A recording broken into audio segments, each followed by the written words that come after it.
What's going on, Dominic? How are you? Everybody in the TBNation crew, all of you. How's the Friday? Mine's rained out with seriously odd, gloomy weather. But I hope your Friday is looking good and you have a good weekend. Hopefully for some of you it's warming up and some of you I know it's still cold.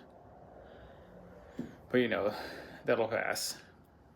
Hopefully. So, just check this out, guys. I wanted to show you this. So here we are. It's pretty, like if we go any farther, you'll miss things. So I thought this was a good time to do a live. I really haven't been able to get around doing a live during the week until like Friday goes around and the week's here. So I know Friday's like the worst time to do a live, but here we are doing it anyways. And we did quite a few things we talked about in the last live, but here we actually have it come. It's all kind of came to fruition. It's like here, and we can talk about all of it. The console, what's going on, Max? How are you? The console, the hatches, the whole reskin of the whole thing, what we're going to do, why this is aluminum, why the rest of them are wood, what are we doing, what is that? We're talking about all those things. What's going on, Ethan? How are you? What's going on, guys? Yeah, it's pretty... We got away with doing this for almost no money, minus the motor. We're going to have to pay for a motor. There ain't no way around that, so... Yeah, there's just no way around a motor. It's like the other half of your sandwich. So we're pretty much going to get a brand new motor with a warranty that can be covered if anything goes wrong. And I think that's just how we're going to handle that. I had a plastic hatch here somewhere, man. I swear it was. I was going to show you guys. We have plastic hatches. I tagged hatches. I tagged all the products that are pretty much in this live. There's about 9 products tagged. You guys can check and scroll through them. What's going on, Will? How are you? Dual Dude. Robert back. How are you? Back here. No, that was no pun intended. Your 70 horse Johnson has no spark. Oh, yeah. Yeah, outboards, I don't know. I feel like anybody can more or less, if they want to put the work into it or take the time to learn. Modifying a boat is one thing. Being a mechanic, though, you got to have a certain brain. They got to have a certain brain, period. But, like, the whole outboard deal, I don't know. Some people have a gift. Like, you can be mechanically inclined and go into mechanic school for outboards and then go out and you'll hate the job. And then you'll just go into construction or you're going to some other trade, which is probably where you should have went anyways. But the few stick around to being as mechanics because, like, when one thing is happening to the motor and it's like 18 things that could have caused the one, and then you're able to troubleshoot down to like 1 or 2 and then reasonably get to it. That it takes either a really long time or you just kind of have it in you. Like all the master techs I met, it's just the way they work.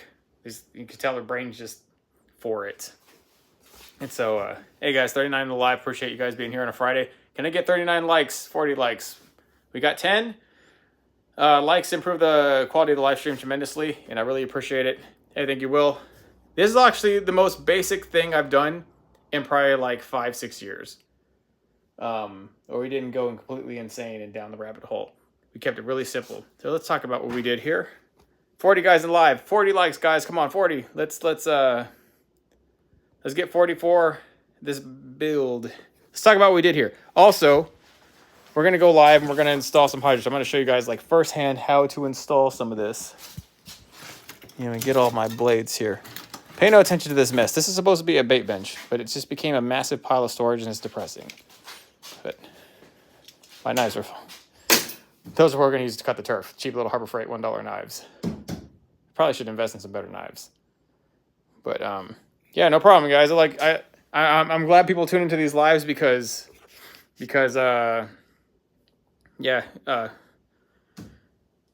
Brandon? Oh, that's a name. I've never heard of that name before, ever. Has anybody ever heard of a Brandon? You might like the first one. Been on this earth for 40 years. Never heard Brandon until today. Thank you. Yeah, it's tough to get videos edited and push content rolling. Super raw recording of this whole thing. I just recorded the whole thing in parts with an iPhone. I just built right through it to get it done. And I tell you, these lives, they're kind of kind of helping me to get through some of these more complex projects while still being engaged with you guys. And then we got the little YouTube shorts floating around. So that's whatever. But it's, anyways, here we go. Mike Smalls. How's it going? Let's go, Brent. I don't know if I can say that. Yeah, who cares? What's going on, Ant Farm? How are you, man? All right, guys. Let me go ahead and North Dakota. Is it cold there, Jeremy? What's going on, Damien? Crappy Kev. A lot of frequent streaming audience. A lot of regulars here in these streams. It's pretty cool to see regulars. We don't have a massive stream. You see some of those massive stream where there's just a comment every millisecond. How do you even track that? How do people read it? I mean, I guess I don't even want to know. Anyways, guys, 41 in the live. Let's get the best we can to get 40 likes. We're at 23. Hop out of the chat. Hit the like button. Pop into the chat. Ask your question. Yeah, the like, you have to hop out of the chat to see the like. It's kind of like you gotta like get out of it, hit the like button, and then come back in the chat if you want to. It's just weird. That's how it is on a phone. On the actual computer screen, you can see it. Anyways, remember this is all glossed over. This is cured resin coat. So how this is, we use the West Systems 105, and then we have fast hardener, but it was really, I've tried to steer away from that unless we're doing a vertical surface or a bottom of something. That doesn't really matter, but we try to use a slow hardener. And if you can see these little divots, they kind of look like little bumps. That's the actual resin penetrating into there and kind of raising the air bubble. And so like, I mean, you can tell it's actually penetrating the wood. When you use the fast cure, it's thicker and it just glazes over the wood. You don't really get a lot of these bumps. As you can tell, that it's a real superficial bond to the wood. So where it matters, everywhere where it really truly matters, which is obviously the top of the deck matters, we use slow cure. And then, it takes forever to kind of set. But once it sets, then, 48 hours later or something, maybe possibly a whole week later until the stuff actually completely degasses. If you want to accelerate the process of curing, once you lay it out and it's penetrated, you can hit it over with the butane torch, just briefly and then what that does is it heats it up and takes out all the air bubbles. But you got obviously hold it on there for any time too long and you'll burn the resin and cause yourself problems. But how you deflate air bubbles out of resin, because you'll see nothing but air bubbles popping up as it's soaking into the wood. All that air that's in the wood pockets that it's filling all those voids to saturate the wood start coming up and it starts looking like crap. So you got to down it and then it kind of comes out smooth. In some spots, you just can't help it. You got to just sand it and recoat it. So this actually has 2 coats because the first coat came out kind of questionable. If you use cheap wood, you're probably going to have to do it. Any questions? Building a boat with your video, okay?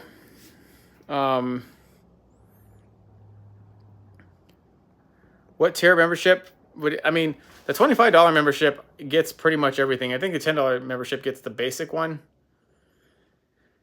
We're probably going to switch all that over to YouTube here pretty soon because I can only maintain YouTube. Maintaining Patreon. Patreon's kind of went left. Super. And I have some like diehard regulars that have been there forever, so I've been hard to shut it down, but I haven't been promoting Patreon anymore. I'm trying to put most of my master classes. They still get them all there, but I don't know. I got to figure out a way to. YouTube has also got less tools, so I can be less personal here. I wanted to get like a specific like members only chat going on, so eventually that'll happen. We'll see.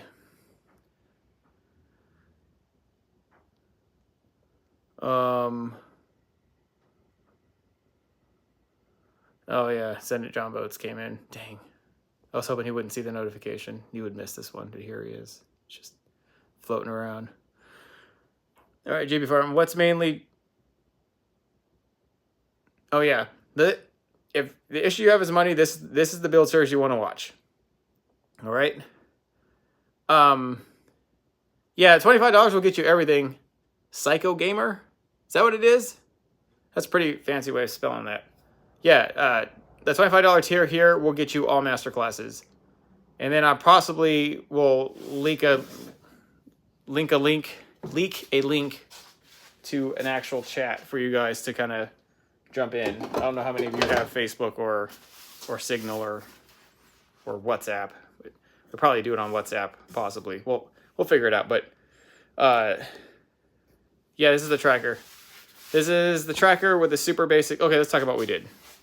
We'll answer questions here in a second. Yeah, we did. The hatch hinges. Yeah, we'll talk about the hinges here in a second. You can spray paint the hatch hinges, but here, so this is spray paint. So when we resin coated this, it now became smooth and paintable, so we went right over it with spray paint. And so this leaves a black edge, and this is extremely strong because it's 3/4. It doesn't need any under supports. You need minimal framing with 3/4 on the deck. Like, it's literally, it has 2 cross beams, one here and then one here, and then there's 2 that I put right here in the hatch that came stock with the boat. I just moved them farther out to put the hatch in, and that's it for the whole framing of the deck. Pretty much all the stock framing. I didn't add no framing in until I got over there. We'll talk about that, but that's it. And painted that there, came that back here after we resin coated it in here, painted this black just recently. This is ready to turf right now. So during this live, we're actually going to put HydroTurf on this boat. I don't know how it's going to go. 3/4.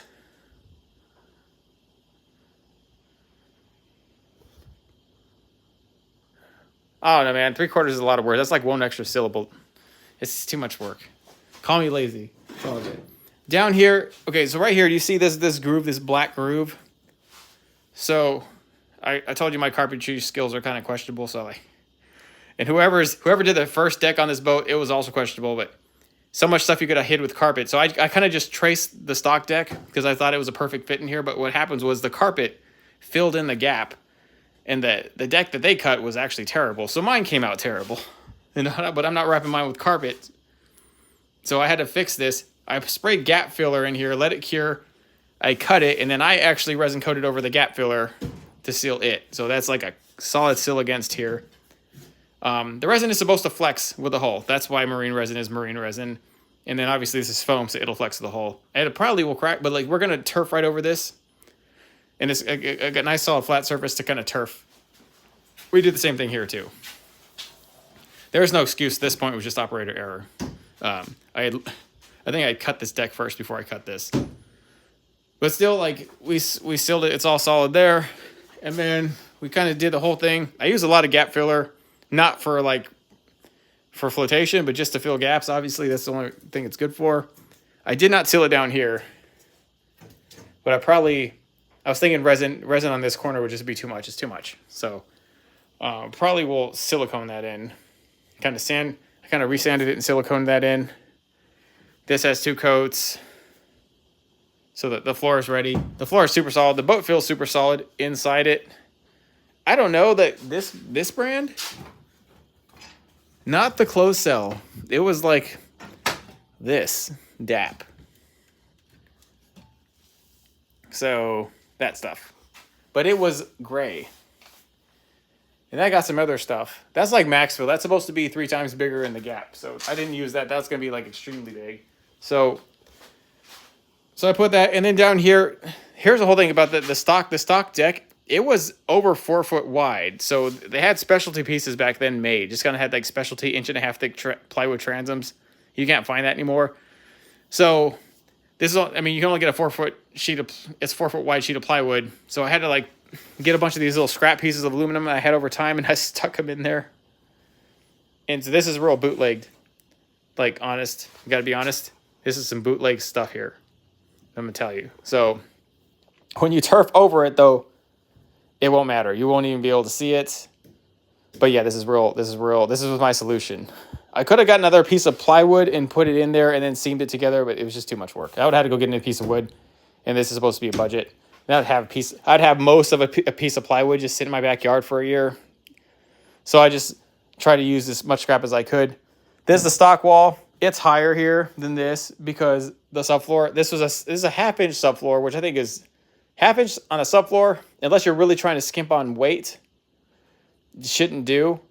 If you can get away with 3/4, because it's a bigger boat and can have a bigger motor, we can get away with 3/4. It would way better, but that big thing is you might have to trim all your other stuff if your floor is thicker than the original. And I forgot. So now this is higher than this, and there's nothing I can do about it but complain. And so that's probably what I'll just complain. I still gotta fix this gap here. I gotta skin it with something. I'll do that later. I gotta do some welding, some super minor welding. I kind of forwent rivets and I use self tappers and screws everywhere I could. It's kind of the benefit with wood. You can just use self tappers everywhere.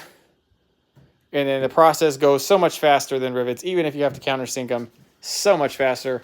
So the whole thing, not a whole lot of effort really put into it. But it is, even right now as it is, it's so much better than what it was. And so, remember we had the two little dink, I don't know if you were here for no, it were like this. Had two little dink hatches like this up here. We got rid of those. This is the most expensive thing on the whole boat. But it is a very solid, robust. I mean, these are what we generally build all of our boats out of, or from low to high end, aluminum or hybrid. These are our dry hatches. We've got the bleed out lip. We've got the bleed out port there. You can actually add more ports in if you want. It's pretty simple. We've done it. We left the stock carpet in there, and that may have been a mistake, but it got to a point where I had to like think and stop myself, like, how far do I really want to go with this thing? What actually needs to come out? And the fact is that carpet is actually okay because it didn't rot in the sun. It's been covered most of its natural life. So that was the best carpet in the whole boat. So we left it. But everything else, all the other carpet's gone. And then I should have pushed this hatch a little farther up and gave myself a little bit more of a lip here. But the whole point is that turf will flop right over this and stick to this. I get a lot of questions. Do you have to route this to make it flush? If you want it perfect, yeah. If you're using lined teak, yeah. But if you're using cut groove camo, no. You'll never be able. You can't even really tell that there's like a 0.90 inch gap. And we butted the resin right up to here, so there's kind of a ramp up. It's all right. I mean, I get pedestal mounts that are way thicker than this hatch, and I just put them right on the deck and turf over those. And if it's camo, I do it with camo, not with line teak, because you can see everything with line teak. But like this, when I put this pedestal mount back in, I'm just going to turf right over it. And it'll be fine. So let's talk about these hatches. So I told you guys, I would add some hatches where I could. Well, we'll get to the back. I'm going to be skipping over some things. This is an RPD console. I talked to you about how I wanted to use this one in the last boat, but then I ended up making it a tiller because you know how I roll. So here we got, but I finally got a console boat. It is a 1422 RPD console. We have it tagged in the list of products in this live. They're pretty sweet. 2 pieces, super light. It's already ergonomically set to fit. Look, that fits right flush against the hull. And there's a pretty generous catch lip. And that's meant just to catch the gunnel. Now, because it's a smaller gunnel, I'm personally going to take a piece of 3/4 and put it in there. But that's just me. I'm going to end up welding it in there just so it has more of a catch to just be stronger over time. Because who knows what's going to happen to it. But that's just meant to kind of universally fit over most aluminum gunnels. This is really meant for an aluminum boat and just fit it right in there. You don't really need a front wall. If you wanted to, you could make one, but there's really no point. Your feet can just be in or out as much as you want. You can stick something there. I mean, if you look at this layout, it's a very generous layout. So whoever's coming in here can add their cooler, can add their backpack, their gear, kind of be out of the way for the most part. And then they can be up on the deck. The back deck is very generous. Here's some random seats that I've held onto forever and now can use. Actually, that one I did. That one's the original seat. And then we're missing a seat, which I thought was odd. Like it was missing from the boat. And we talked, well, probably because these things were in really bad shape, and we talked about that. This one, we talked about this last time. Remember where there was this extra long hinge, right? And then 1/2 inch wood with carpet was on this originally, but we went 3/4 inch ply, resin coated, and made the same thing. It's now gap for turf. The finish is a little crappy. We're going to have to sand that and clean it up. But once we clean that up, the back will be ready for turf. But we're not ready to turf the back yet. We can turf the front because the front is ready. But we'll have to We'll have to hold on to the back. So that's a straight wood aluminum hybrid hatch from way back in the day. Even way back in the day, they had the knowledge to do this in a fairly decent stance. I still got to screw all the rest of the screws in that thing. But here, oh, I gotta get a pliers. Or I gotta get a screwdriver. Sorry, try not to make you guys like car sick. I'm gonna set this here for a second to get it up.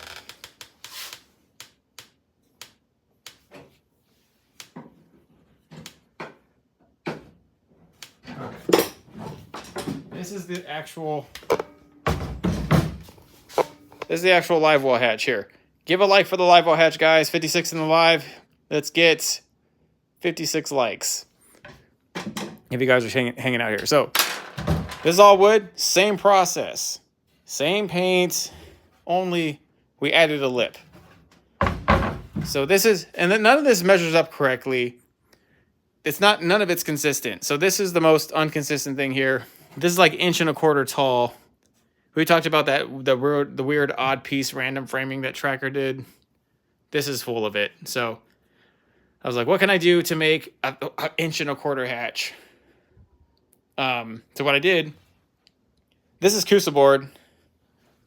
Like these strips. So this is obviously overkill. I'm just telling this because that's what I use. But what I would have done, I would have got a 3/4 inch piece of plywood and a 1/2 inch piece of plywood, or a short piece. Like not a full, sometimes I sell those half sheets for less. Then cut the 1/2 inch and just screw it there. I would glue it and then screw it, or both. Right? And then once it's cured, then resin coat the whole thing, which is what I did. And then after I did that, I went and painted it, which I think I'm going to have to end up repainting this because it's looking, not that it's really going to matter, but it's kind of, maybe I could just get a few spots. This is really just going to get beat up anyway. It's going to be sitting right in that track all the time. But this is really stout. It's very stout, will not bow. It has, and these will arguably keep it from trying to bow from the sun. When the sun hits the wood and it's, sun does its thing to wood, these are actually very resistant to bowing. So we did our hatches in the Tiny Boat Nation during the beginning of our phase like this forever. Was how we did wooden hatches. And in this little lip here, a lot of us would insulate. We would drop insulation and protect like cosmetic matting. We would even add like pieces of aluminum flat bar to be flashy. We did a lot of things. Our wood hatches back in the day looked freaking fantastic. So that is an actual old school original TBNation wood hatch. That's probably about as well. It's a wood Kusa hybrid, but really you could have just done this all wood. But that's probably the best wood hatch I've made in probably forever. It might actually just be the best wood hatch I've ever made. Yeah, probably is. It's 100% the best. Yeah. Yep. That's pretty good. That'll last a very long time. And then this one had a lot of pressure cracks and nonsense. So we resin coated the crap out of this thing. We let it soak, put more on it. It kept soaking in resin. If the hatch keeps soaking in resin, keep putting more resin on it before it cures, right? Before it sets, until the wood stops soaking in resin. Like keep putting it on there, brushing it on or troweling it on until you get a gloss finish. Because if it goes flat, that means the wood soaked it in, and that means it's accessible. It still wanted more, and so it's now susceptible to actually mold and break down. Surprisingly, even though it's soaked in all that resin, the top has to be glossy and glazed over. Just remember that if you do this process. The back hatch, same way. Could have probably orbital sanded, made that look a little better, but really, I just don't care enough to do that. Like, it's going to look great and then like the first person who rents this thing, I think after a month, this boat will be kind of clapped out and they'll have been mad I put so much work into it. So I'm kind of like, how much do I really want to test this here? So the other thing is, you remember that gap there? I talked about that stupid gap last live. So that's why we only made the lip to there. That's why we only made the lip to there. And then, so there's like about a 3/8 inch gap right here. So we'll end up putting a piece of this. Well, I was going to add a piece of 3/8 plywood. I didn't have any 3/8 plywood to make the back lip, so I'll end up just putting that on here. This is, I think that's 3/8 aluminum solid stock. I'll just cut that and put it right there, and that'll be the ending butt piece, and then I'll have area for a stupid thing. You know that thing that, you know, the latch? That thing. Yeah, the latch. We'll put a latch there. We'll put a latch there. Put the pedestal mount back.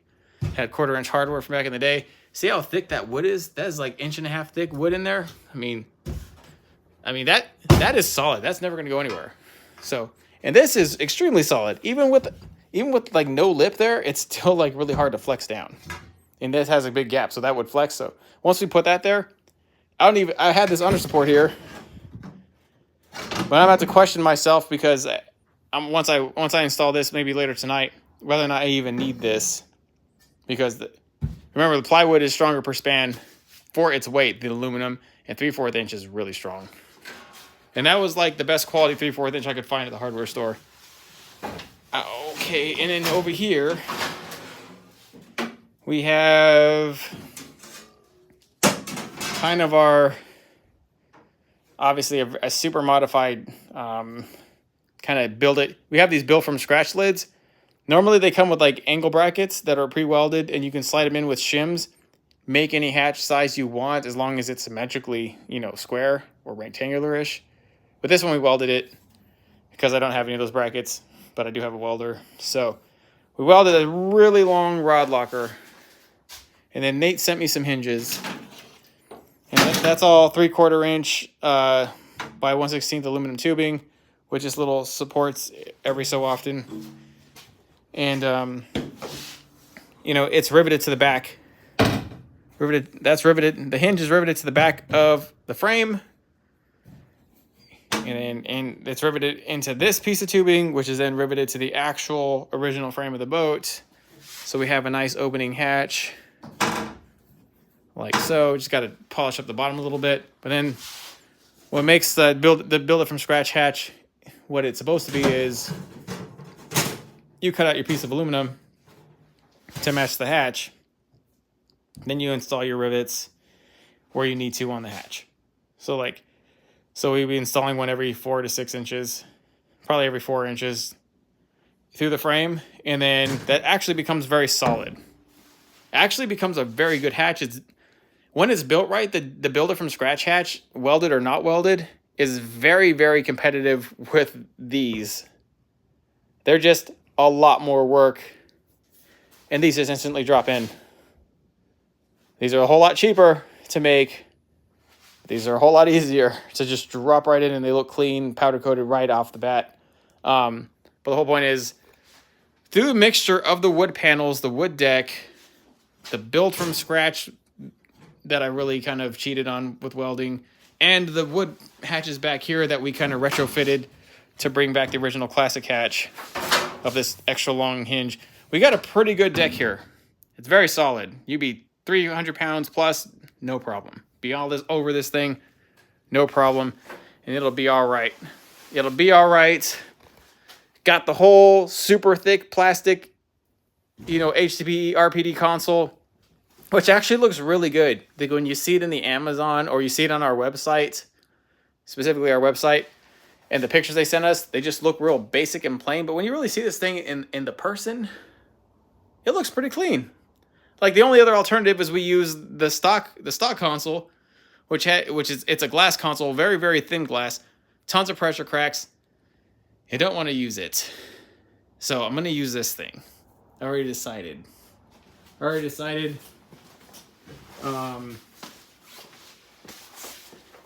Yeah, I'm going to, and then we ordered this. This is the cheapest rotary steering piece from Vevor. Like this is an Amazon rotary steering piece. It's just rotary steering. And here's the rotary steering right here. And you can watch it kind of move. Watch. See it? Too bad this thing is too short and is not going to make it. Like, see? It would have to be, I'm going to miss it by about 8 or 10 inches. I'll have to get a longer piece. That pisses me off pretty bad. I wonder if I can get it in time. But then I have to make a little shroud here. Because generally here's where all the wires come in here, and you know, like the old style boats, they have that just this bulk thing here. It's still the most efficient way to do it. Surprisingly, like there's not a better way to do it, especially in these old boats, and you're trying to just kind of skin it and get it back to par and send it on its way. So the little shroud here that we end up putting here will end up housing the rotary steering cable, and then throttle shift cables, and then whatever other wire, such as the nav lights or whatever else we need to put, we'll be installing them. We could have got this transom. I went back and forth on gutting it. I mean, these do have the end caps that come off, and therefore the transom cap also comes off. So I could have just pulled this piece of crap. We know this is trash in here, right? We know it's trashed. We know what happens when we pull it off. Slightly terrifying. Why didn't I pull it off? Because for being as old as it is, it's a 40-year-old boat, right? Its transom is pretty straight. It's not imploded in. And so what I'm going to do is I'm going to reskin it with like very thick aluminum plating, like 3/8 or 1/2 inch plate right here. And then see this nonsense where they did this nonsense bracket, and they put all those self tappers in. I mean, this is horrifying. But you could tell it was carpeted, so nobody knew. But obviously we know now because we exposed it. But I'll just end up welding a very, very thick, robust piece that kind of just even comes out here, and we might even just weld this directly to the frame because this part's actually hollow. There's a hollow void here. The foam doesn't actually start until here, so we can just do whatever we want here. And that will save us. We'll be able to keep the back kind of how we wanted it. The grommet will be kind of, you know, if you gut the transom, you remember got to take this thing out. Then when you have to do that and you have to take all these other bolts out, you start messing up the back, and you might as well, the whole thing about no one got the transom, if I got the transom, I might as well gut the whole back. And it's just going to defeat the whole purpose of this boat. We're trying to get this boat done. I got like 4 days to get this done. And so, you know, you gotta wish me, there's no way if I get the transom, it'll take me so much longer. And so, yeah, we're just gonna send it. We'll find out whether or not the whole sleeve trick works. I'm pretty sure it will. I mean, the boat will probably get a 40. It might get a 60 for like the first week, because I don't think the 40 will be in on time for what I have planned for this boat. Oh, but it doesn't matter. It'll be all right. We're probably going to paint this. What color do you guys think? I wanted to paint it this poop brown. I think that's what this is. Oh, flat earth brown. Well, it still looks like poop. It'll be all right. Got self-edging primer. We're just going to scuff the crap out of this old paint job and smooth it out as best we can, and then flat paint. I looked for like olive drab semi-gloss or satin. Couldn't find it. Couldn't find it in this town. But I did find this stuff. That is super low quality paint. The Rust-Oleum camouflage. But it's all right. I got a big bulk of them. Plus a bunch of self-edging primer. Plus a bunch of satin gray paint. And plus a bunch of gloss gray paint. We could just gloss gray this. That's not a bad idea either. I mean, this is gloss gray. It doesn't actually look that bad. It's the rest of the faded paint job that looks not great. What do you guys think? Gray or poop brown? Like, I don't know. The TBN Outdoors color. We actually don't even have. Hold on, guys. We actually don't even have that. You guys made it go out of stock. Like, we had a lot of it, and they were like, "Man, why is it not selling?" And then I released the 1648 John boat, and then I think shortly after that we ran out of stock. Like, very quickly, I think. Like, both colors. We had a lot of each color, and now they're all gone. And HydroTurf's taking forever to get it as a restock. But we do have other cool colors, like this color. Check this color out. I always talk about the HydroTurf color that looks like actual throw up. This is it. This is it right here. Hold on.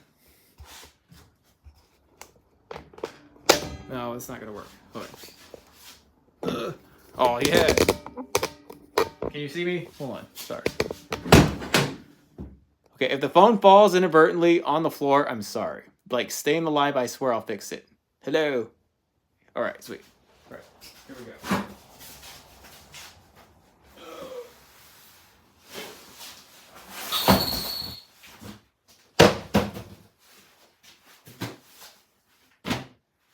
Okay, look. Do you think you can make that look worse? No. Neither do I. That's where we're going to use this.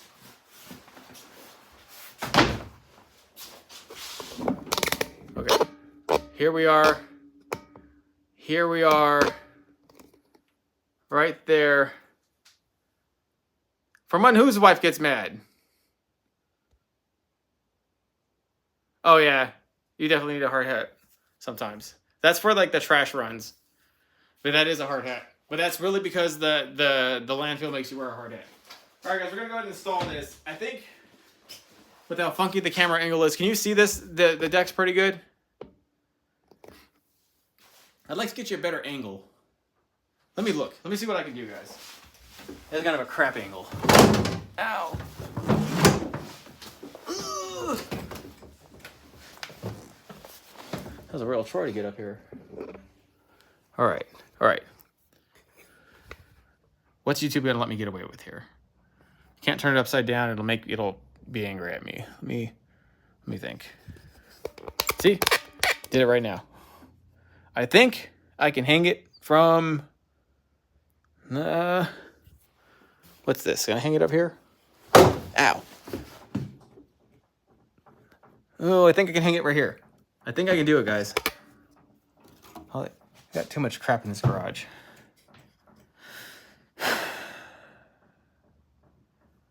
No, I can't do it. Oh, I know what I can do. I'm gonna get that stool. I'm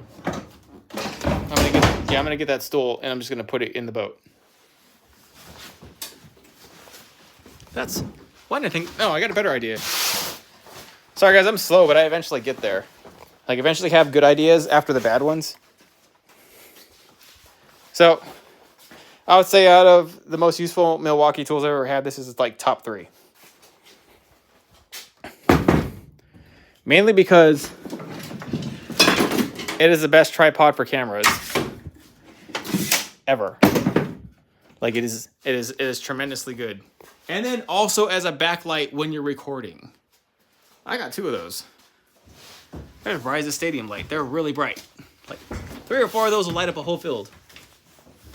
Facts. All right, so let me get this thing up real quick, guys. And then we'll go ahead and we'll turf that deck.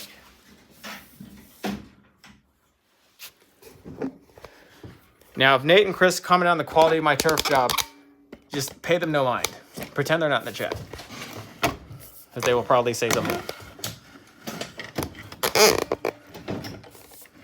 All right, guys. I know this is probably making you nauseous. It's making me nauseous. I'm almost through it. Can you guys see it? Is that good?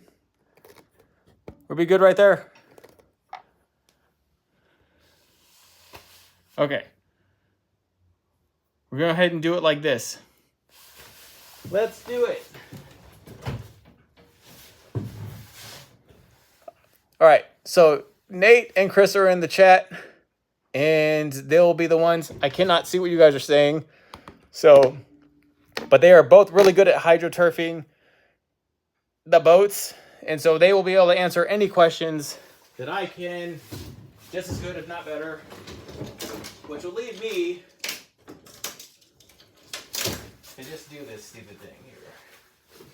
All right, so, I always like to cut a safety strip. Dull blades.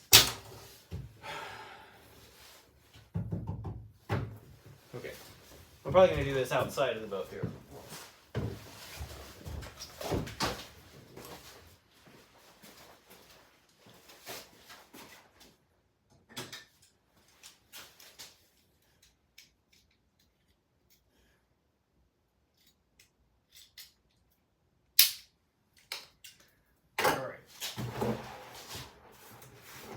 I like to just cut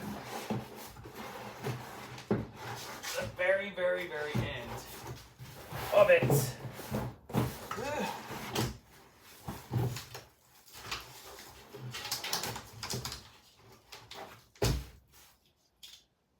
Generally, it's not this hard. But since I'm trying to get like a good angle and still show this to you. Okay, you don't actually cut into the turf. You just drag the knife with no weight on it over the paper, and the paper cuts pretty flawlessly. but you don't actually cut the turf. You just cut the piece off.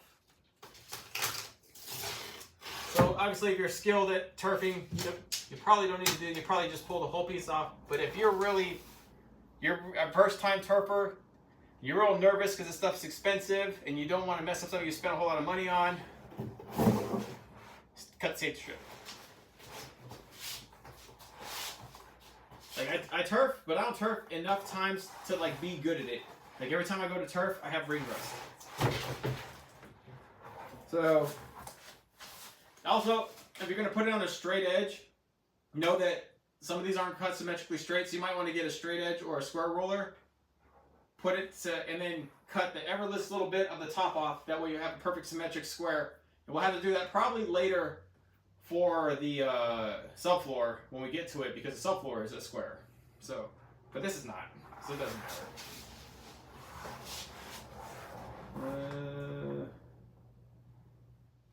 Yeah, line it up. You can do it however you want. I just eye it. I just wing it. Some people would say it's irresponsible. It's fine. It'll be alright.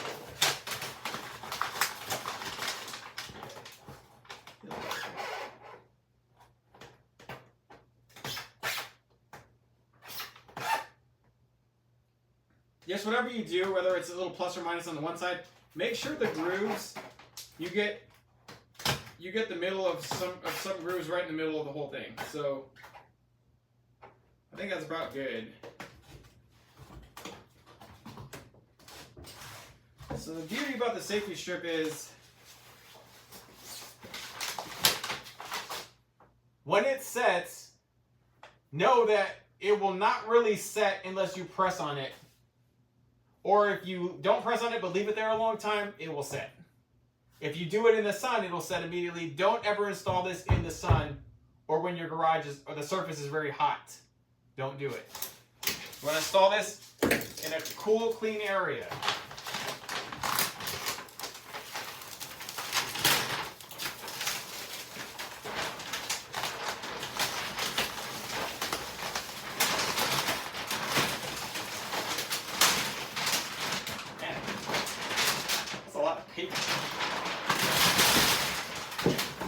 Never going to end.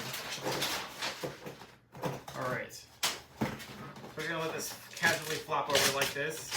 All super unprofessional like. I got a plan, don't worry.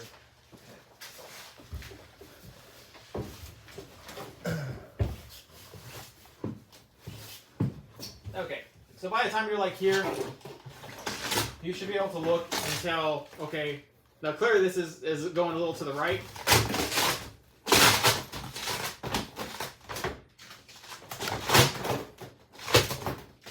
Now it's not. Now it's straight.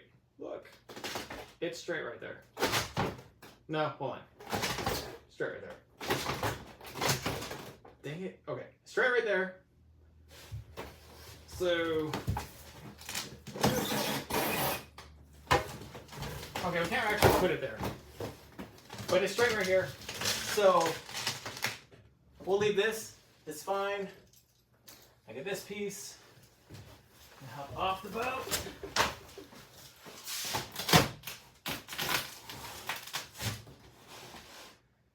Wow, that really likes to stick to the resin. We gotta be real careful here because this is a little testy here.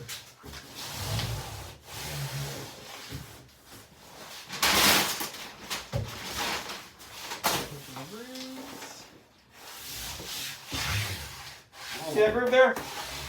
Push your hand across the groove. Stupid paper. Well, that wasn't real loud for you guys. And, okay, we're gonna cut this. People argue about Nate and Chris. I think maybe not do it like I like the short blades. They're skinnier for some reason. That for me they cut easier through the groove, but they will also flex on you. So a lot of people will use the standard size. But these utility knife style, not the ones with the replaceable blades, but the utility knife style blades generally cut really well. So you just find your edge here. That's the edge of the deck right there. And you just let the edge of your deck guide the actual piece.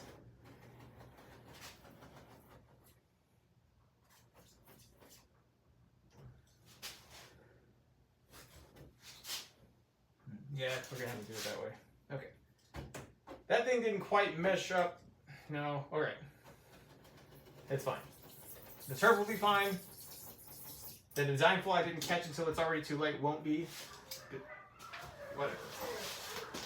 We'll figure it out.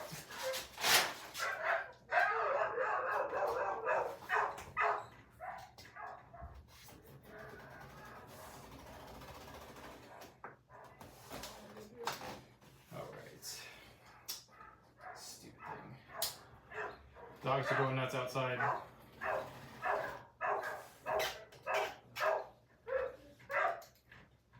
They'll eventually be quiet. Alright. So you see how that's a flush on the actual deal? And we're really pushing it, but just leaving this here, but I really got no choice. Straighten it. If you need to cut like a flat surface, put the knife flat like this, preferably like this, so there's no bump, so it's as flat as it can. And then you kind of just cut right there.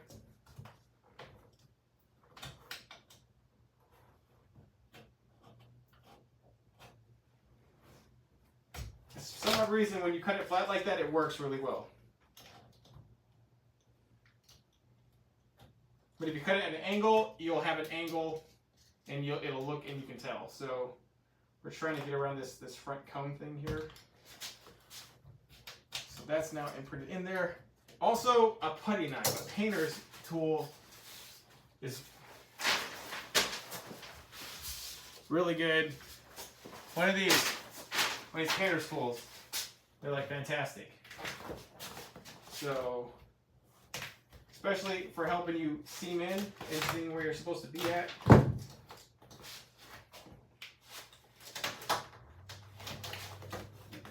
Okay, all right.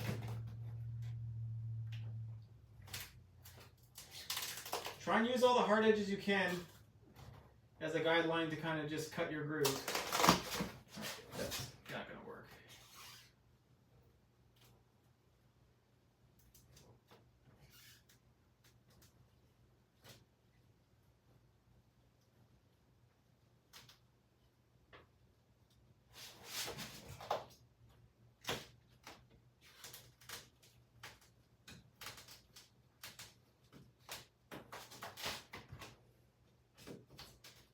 And if you screw this up real badly, remember you don't have to cut out the whole piece. Remember you can cut out sections of an unused piece and then just re-splice it in. You can take whole section of this out and put whole new sections of it in. Even if like it's really good but you damage if something happens later.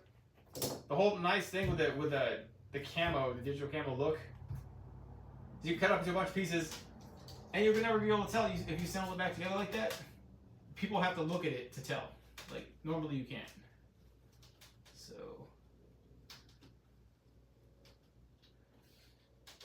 just you kind of want to keep the knife moving. You don't want to keep cutting because you'll see all the serrated edges. So you kind of want to avoid that. Sometimes it's unavoidable, but most of the time you got a sharp blade. You just keep it down in there. You'll just be able to cut right on that seam.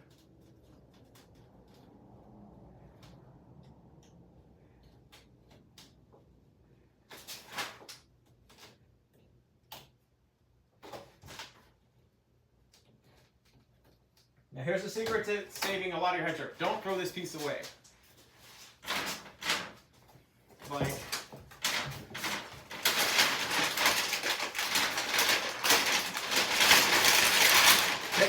take your parent sheets, put this piece right on there. I really almost screwed that up. Don't do what I'm doing. Like I'm showing you the wrong way so you can do it the right way. Man, I could just edit all this out in my normal videos, but now you guys see how it really is. I don't really know if this is a good idea.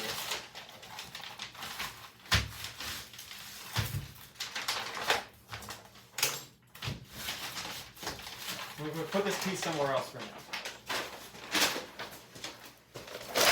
we have it just in case. Then we will cut it right here.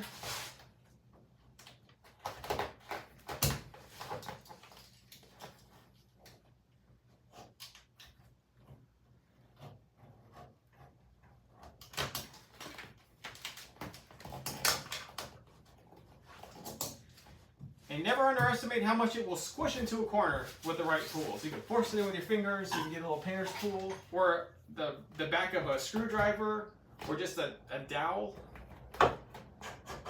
Push that edge in.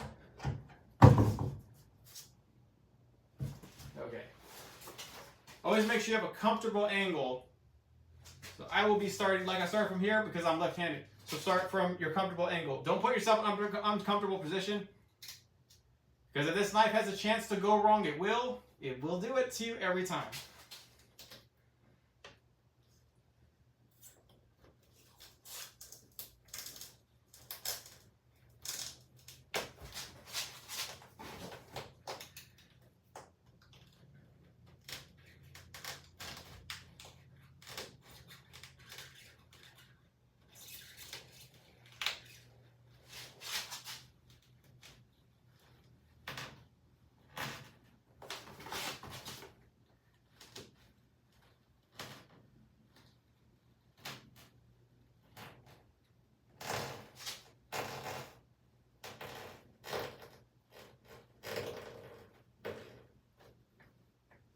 If you gotta touch the bottom of the back, you have to do what you have to do. Try to minimize contact of your skin to the adhesive. It's not good for your skin, and it also will obviously make the adhesive less effective.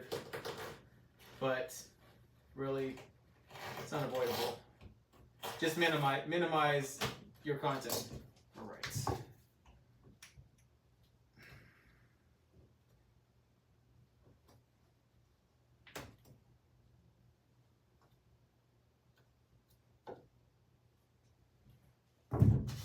Do that for that side.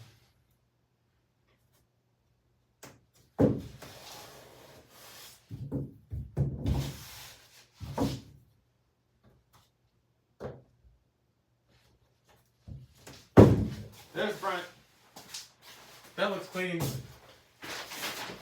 with all the screw ups still. It still looks good. All right. How we doing, guys? How are we doing in the live? Let me see here. You guys still there?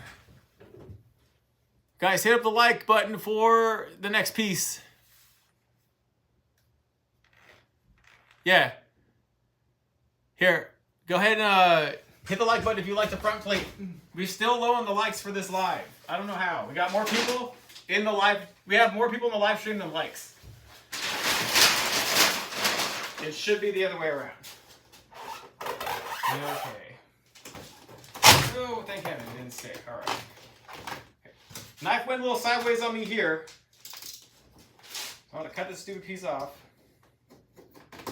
Now, normally, if I didn't take all the paper off like an idiot, I could actually put this on a flat surface and re-square this off with a square edge. But since I didn't do that, we're just going to have to wing it. It'll give me an opportunity to show you just how versatile and easy to install this stuff is. It's way easier to install than carpet. I'll never install carpet again. It's 5 times as much work for something that lasts 5 times less. It's 5 times less effective.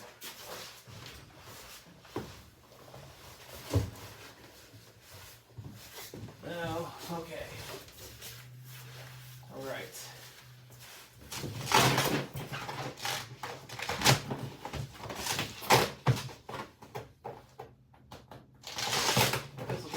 Easy to line up because we already have the front here.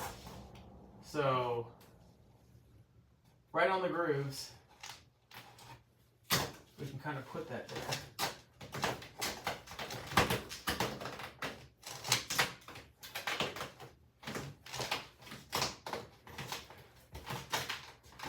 Yep, that's right on the money. Make sure it lines up too. And every once in a while you'll get a sheet that doesn't line up. And I don't know why. Doesn't happen very often. But if it does, just cheat it. Also, you do not want to pull this. You do not want to pull the turf to make it stretch to a line. If that happens and it's not straight, get the whole piece off and just replant it before it sets. Because if you end up pulling it to cheat it, and later on you want to add another piece next to it and you're wondering, I can't get the grooves to match up, it's because one part of the turf is stretched like longer than the other and it's just not going to mesh up. So don't stretch it.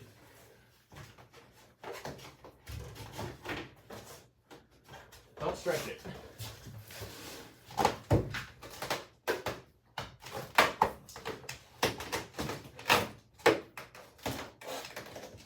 Oh yeah, that piece, yeah, that was almost going to be very bad. All right. Oh, I almost didn't have enough. Oh, man. Oh. That corner's going to give me problems.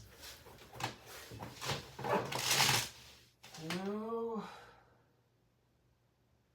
Why me? All right, I'm going to get out of the boat. I need to line it up for a second. Curve here. Curve.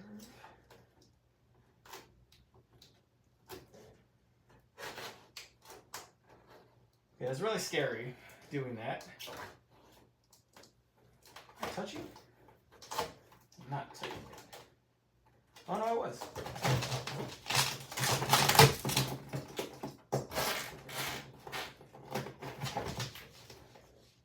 Yeah. Okay.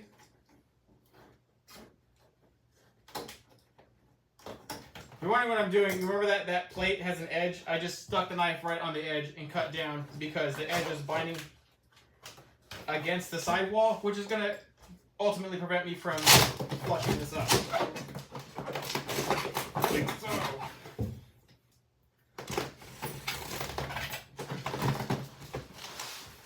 That stupid thing.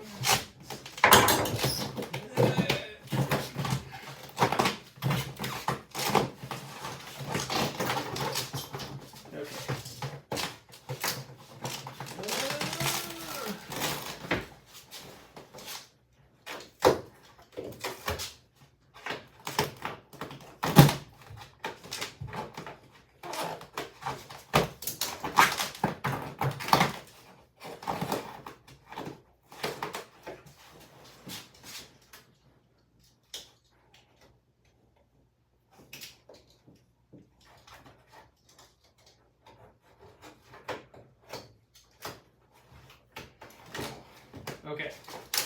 All right.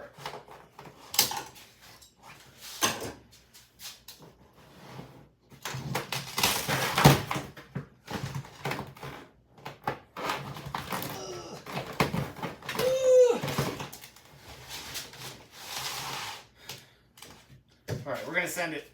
We got another choice.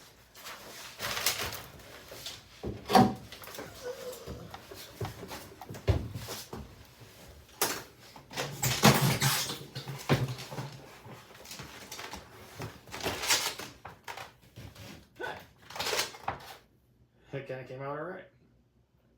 No, it didn't. Yeah, it did. It's all right. Hold on, maybe not.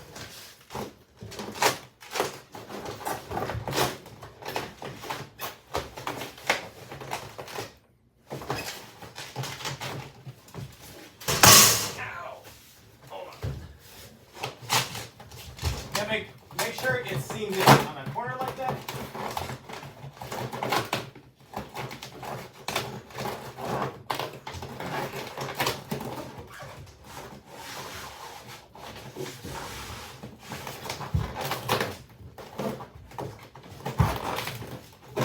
Trying to tuck it into that groove.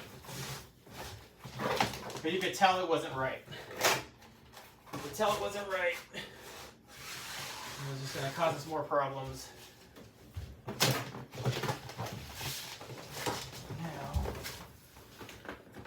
it's only slightly that way.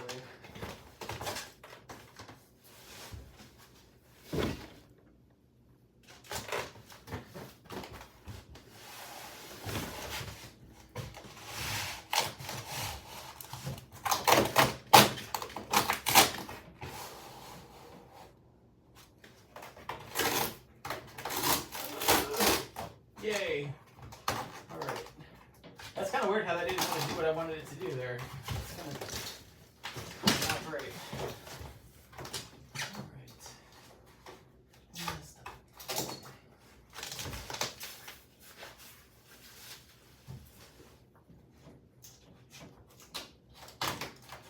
Okay, it's because it's deeper in there. That's what it is.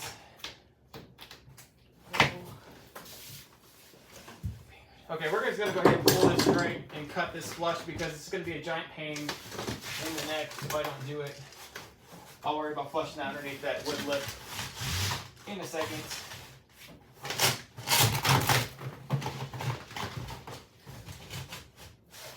If you can kind of get a base around that hinge, try not to pull it so tight over the hinge. Try and give yourself a little bit of comfort over that hinge.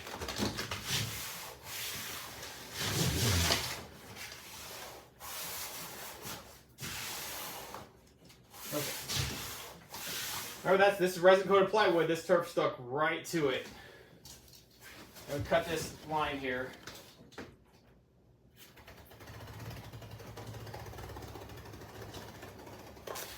There's your perfect finishing edge from the painted wood edge. There that is. Oh, that was stressful. All right. Okay. Out we go.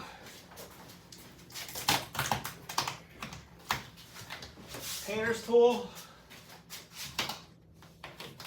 Tuck that turf in there. Best we can. If you have an edge that's pulled too tight, then when you go to cut it, it'll always be short. So you want to try and avoid that at all costs. This is being very difficult, so what it is.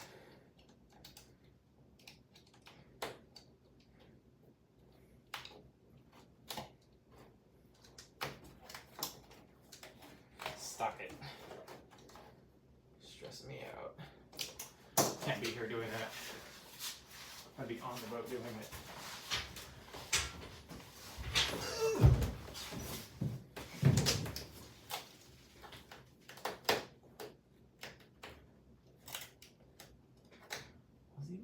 Okay.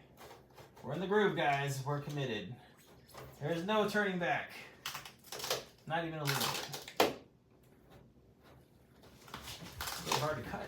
What the freak? It's stuck in there.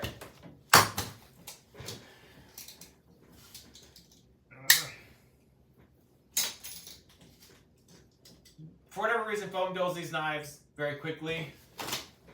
So don't let it foam, don't let it get dull.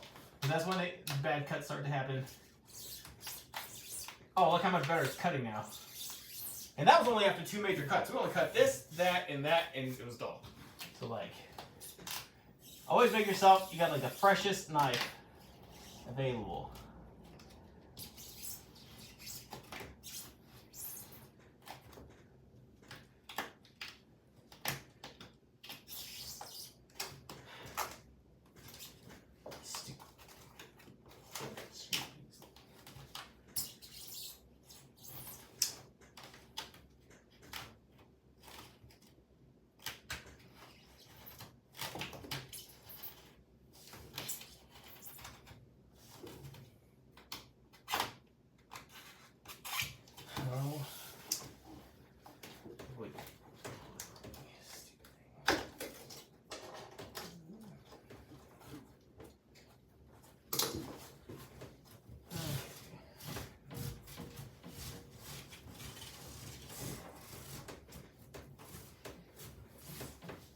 The design flaw is the plate actually bowed out a little bit more that way and went flusher in this way. So it's kind of looks stupid, but only if you look at it.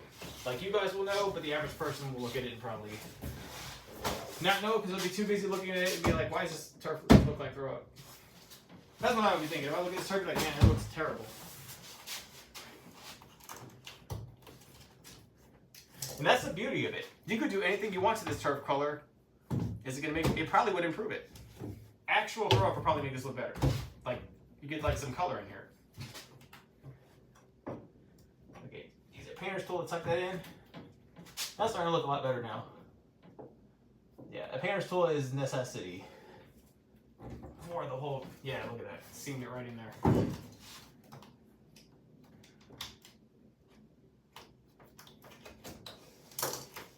Yeah, look at seam right in there. That's good.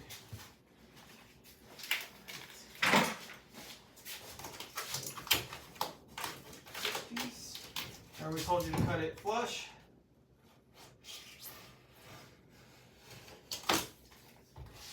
That's all that is. That's all that is.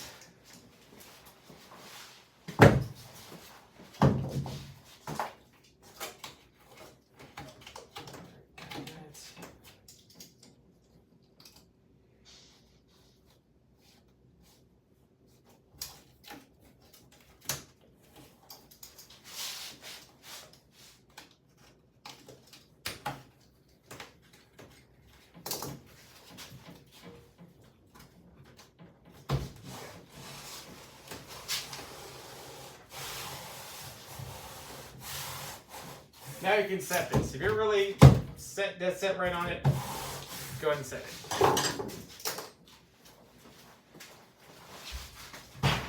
It looks pretty straight.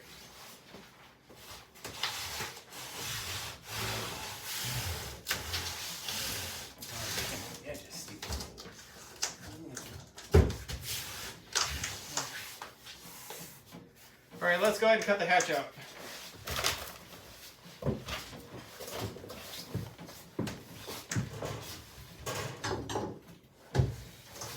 Before this, I did prep this with alcohol before I started the live stream in preparation for actually doing this.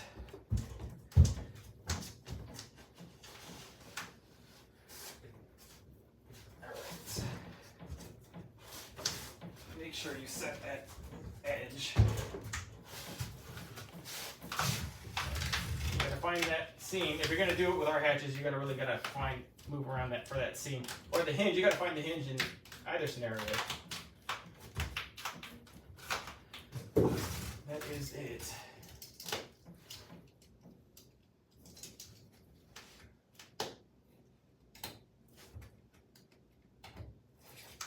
You just cut along the side of the hinge, just like you cut along the side of the lips from earlier. Just know where that ends.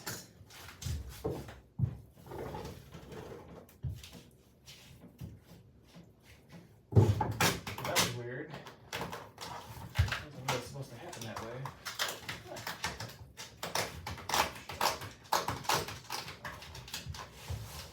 If you don't do that. Okay. All right. Okay, that looks better. All right. Then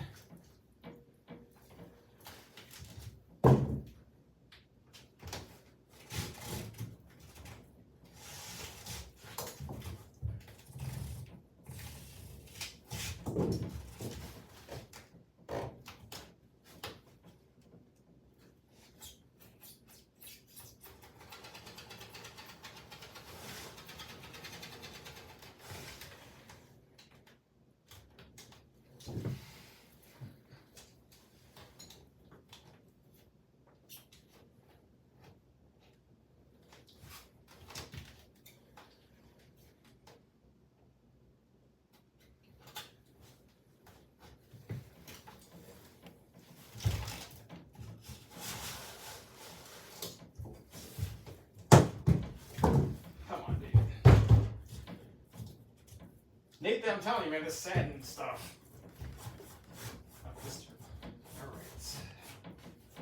All right, there's the hinge. It's out. You can see the whole hinge. See it? That's like the hardest part to do it all. And once that's done, cutting out the rest of the hatch is cake.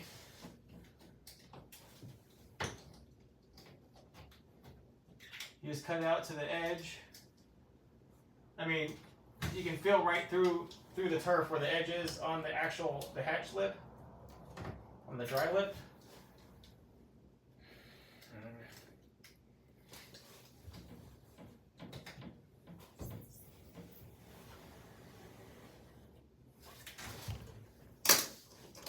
See if I can. This is a pretty good knife if I can keep it going. It's actually really good finishing. A lot of them are duds. Like sometimes you just get them and the whole knife's dull before you even get anywhere with it. All right.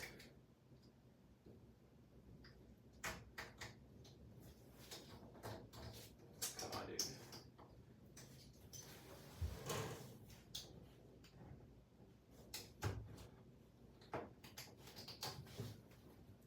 All right. And you just start to see it come to life. Your hatch appears before your very eyes. The more you cut, the better it gets. Something.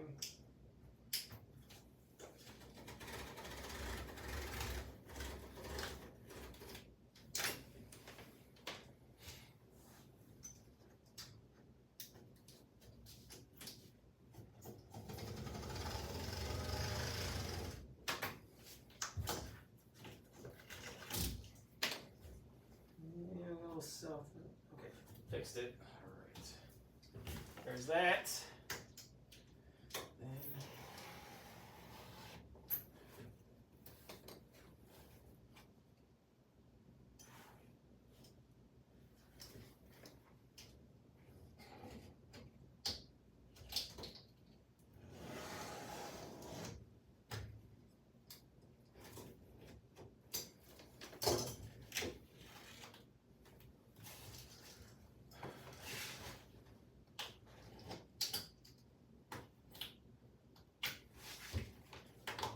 And the other hatches, I know they're wood back there, it's going to be the same way.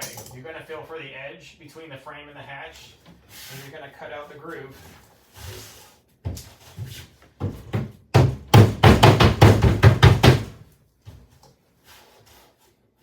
You always want to cut your lid opening before you do it. You don't want to do it.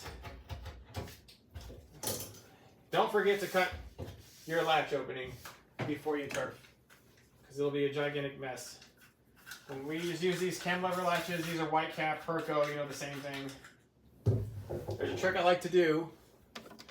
Maybe I can take this down now. What do you guys think of all that? Let me show you this like straight up here. I gotta get a tool just to clamp the stupid iPhone thing to. And then check this out. All right, guys, finally got more likes and people in the chat. So consider that accomplishment. Here we go. Okay. All right, this is the latch.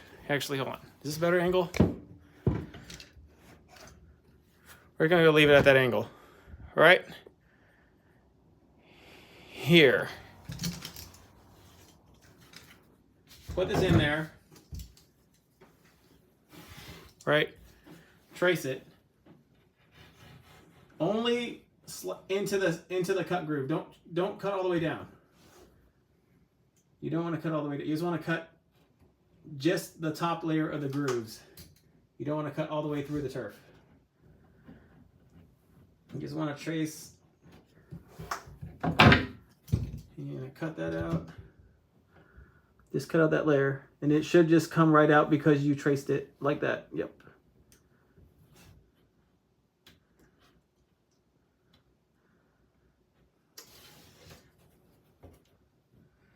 And what it does is, you see these have teeth. Those teeth have to grip into something or it'll spin. So they generally have a rubber gasket. And that's what stops it from spinning. But if these things come loose at all, or if somebody wants to really break in and they just start messing around, eventually they can break that rubber gasket. Even with a rubber gasket, you can break them loose. But it's really, really hard to break through turf when the teeth grip down in it, because you can't twist the turf around. It's stuck to the actual hatch. So not only will this seal the latch, because you can still get water through the latch even though you have a dry hatch, but it will help you to, it'll help you to secure. It just gives the latch a much better cushion. It also kind of acts as like a crush ring, like a vibration dampener. for the actual bottom of it to not go south. Okay, there we go.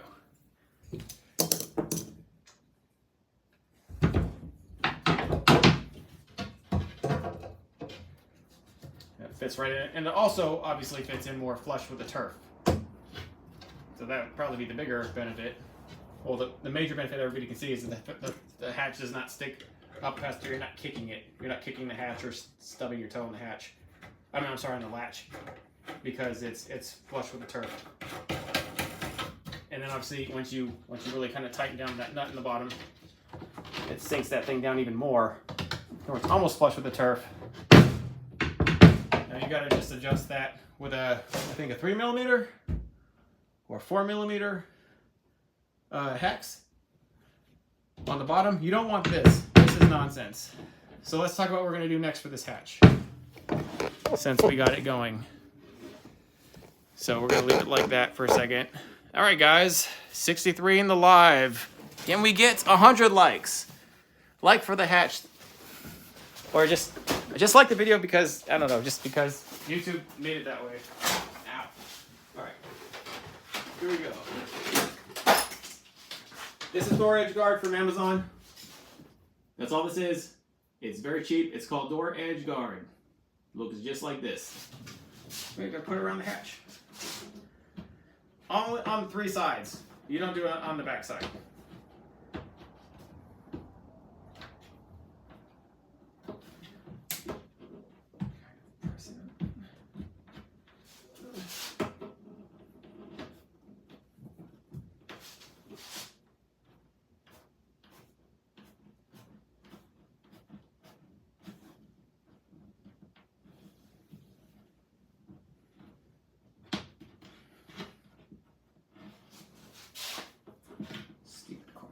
Sometimes the corners give you a problem.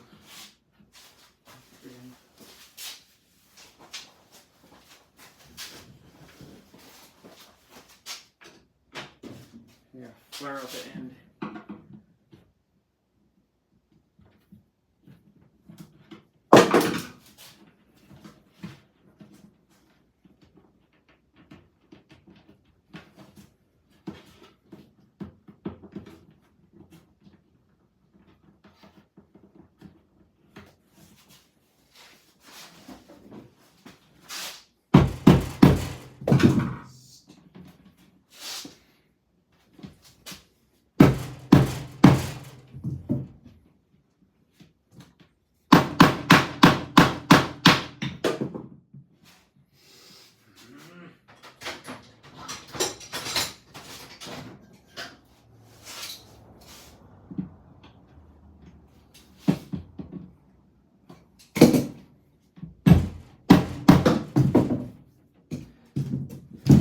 You have ways to deal with it if it becomes difficult. So remember, this is supposed to go over 1/16, and you're effectively putting it over a 1/8 inch hatch, so you know it's a little bit tougher. If we have a thinner gauge hatches like our economy hatches, this edge guard just goes right over it like butter. But a little tougher on these bigger ones, but it still is really necessary. I mean, if you widen out the gaps enough, you can stick this on 1/4 inch, a 1/4 inch gap, which is extreme. Obviously, it doesn't fit the best, but it will fit that. You don't got to worry about beating it down. Because when you actually press on the hatch into the frame itself, it will end up being better. See if I can switch this here. See this angle. Well, now it wants to fall. Hold on, guys. How we doing, guys? How we doing? I don't know how much battery I got left in this stupid camera, but we'll try and make this go as long as we can. We're really almost done with what we can do, so stay tuned. Here we're gonna flip it back around.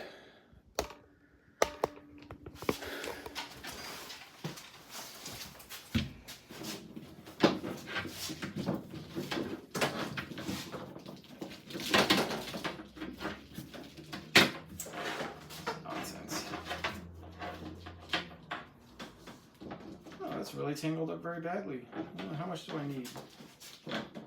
There is that. And it goes like. I'm gonna end up cutting this because this is really badly tangled. I'm gonna end up cutting this because Didn't realize how bad it was until I just tried to untangle it.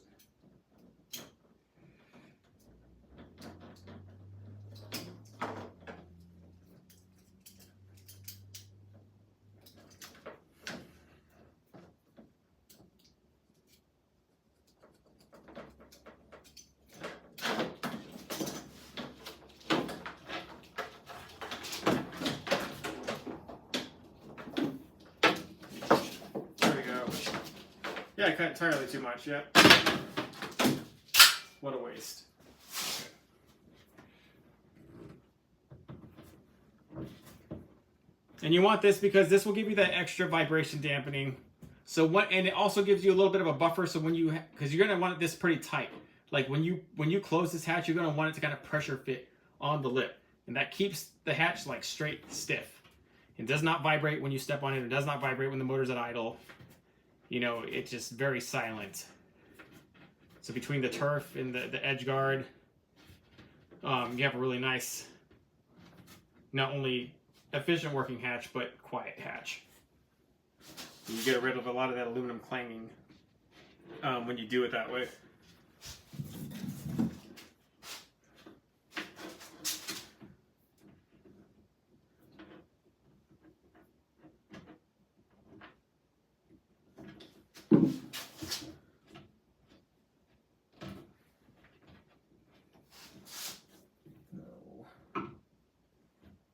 Flare out.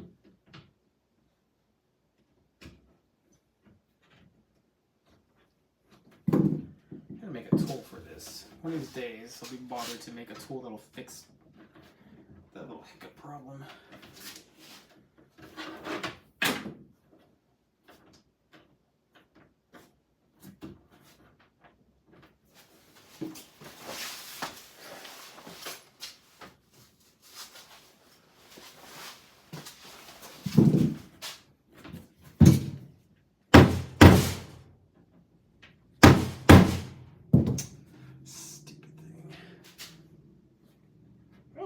I really screwed that up pretty badly here.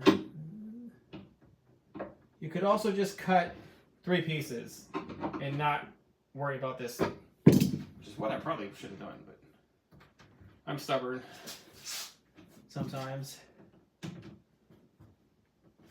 Now I pounded this piece into oblivion. It's not going to be fixed. Yeah. No, I got it. Haha! That can't be healthy for this piece, but at least I got it right. Oh, look at that. It's going to go right on now. All that finagling. That's hilarious. Never give up, guys. Never give up. Trust your instincts. You guys ever play Star Fox? Remember Peppy the rabbit? Never give up. Trust your instincts.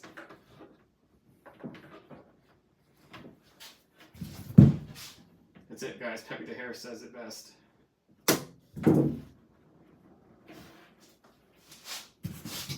Corner. And it's just got a metal skeleton inside. That's what makes it stiff. So you can just obviously remold that with pliers. Now we go to smash this down. We go to ahead and close this hatch. Right here.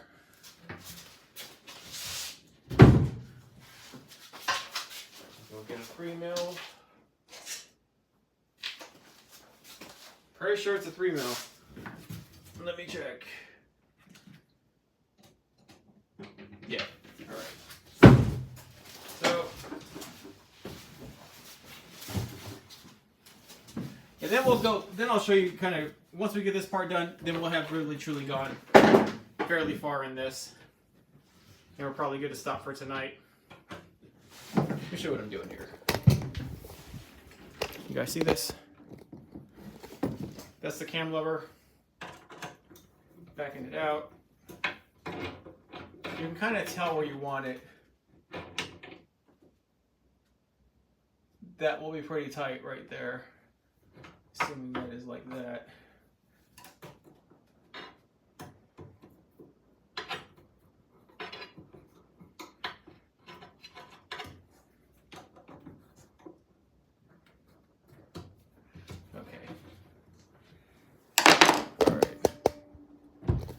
take this off real quick.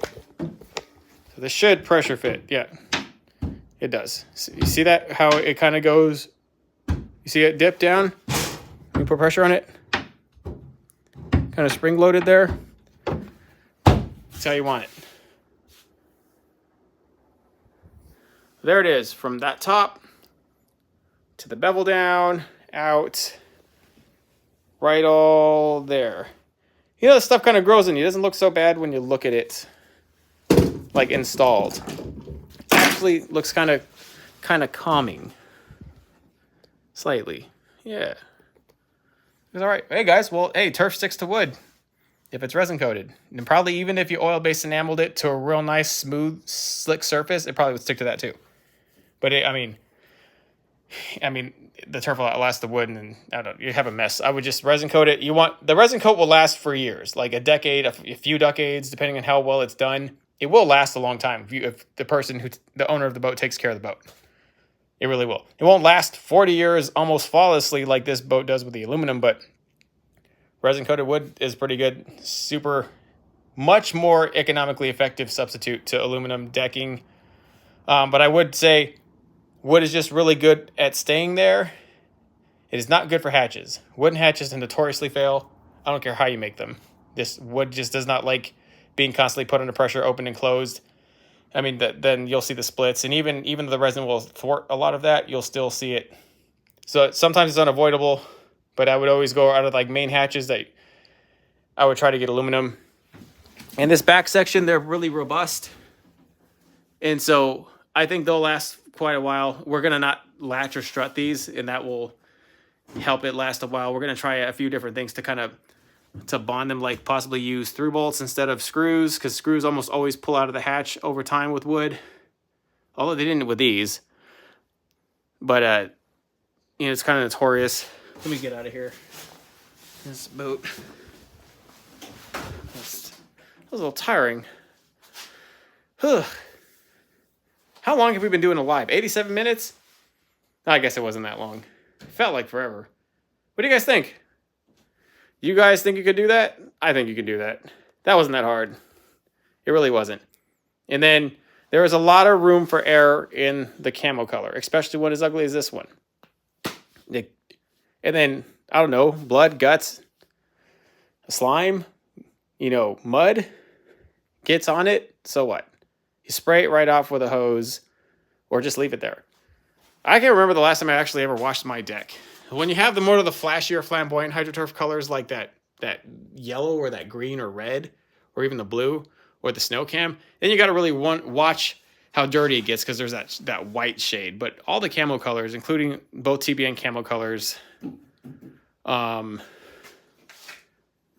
just really, really robust and very, very maintenance free. You got UV inhibitors. And if you put 303 protectant on it, they last even longer. Like, eventually we'll saturate this in 303 protectant because it will be out in pretty hot days. And then eventually it'll get unbearably hot here in Lake Havasu. And when it does do that, and when it does get unbearably hot here, you just watch everything dry. The UV index just fries everything. But if it's protected, it doesn't do it. So, that ceramic coat or some sort of plastic lubricant, or 303, which is a vinyl plastic protectant / lubricant. So like you kind of saturate the foam in that, and that I've been able to survive summers that have ruined pretty much everything else. And so that's how we know it works. The budget StarCraft has at least gone through 2 serious rounds of 303 protected, and it looks just like the same as when I installed it. Yeah, guys. Well, hey. All right. Oh, shocks and handles. I don't know if I'm going to strut that. I could. If I was going to strut that, I should not have turfed it. I should have strutted it before I turfed it. Now I got to drill through the turf. Not a real big deal because remember we talked about how easy this is to fix. I should have thought about that. I could strut it. I probably would strut 2. Or I might not strut it at all. Probably for safety reasons I'll strut it because I just need it to slam on somebody's hand because they're being negligent, and then I'll hear about it. So yeah, I'm trying to make this pretty safety proof. At the very least, we'll just flip this boat. I mean, if the rental thing flops. The whole thing about the rental, it takes a lot to get up, but once you got all the inventory and the stuff to go, as long as you build all, I'm building it all with really cheap stuff. I'm not going into massive amounts of debt. So if it flops, I'm just like, screw it, it's not for me. I'll just flip all these boats, you know, break even, pay off some stuff, move on. Continue what we're doing here. I don't know. What do you guys think? It's probably going to be a better rental boat than the other one. The other one was just like, it was too nice. So people were like, don't do it. But this one, sending it on its way. I'm going to just send it to somebody and we'll look the other way. Just going to look the other way. And then pretend like nothing happened. And then eventually, you know, I'll get my investment out of it. Like, it'll be a lot for the motor initially, but every time we're charging, we're recuperating that. And then it's just all profit after that. You know, if they get holes in the hull, I'll weld them up. Leaky rivets, I'll epoxy them or weld them up. The boat can take damage, you know, and then obviously we can charge more if they damage the boat. But I don't know, it's kind of a mess. I have people help me. Right? I'm going to have some people help me. Some people were pretty good here. Now, if you're in Havasu, though, you guys check it out. You guys can ride this boat probably in a few weeks. It'll just, like, be available. Anyways, I'm tired, guys. I'm pretty sure my phone's about to die. We've been on the live for about an hour and a half. I really do appreciate you guys sticking around.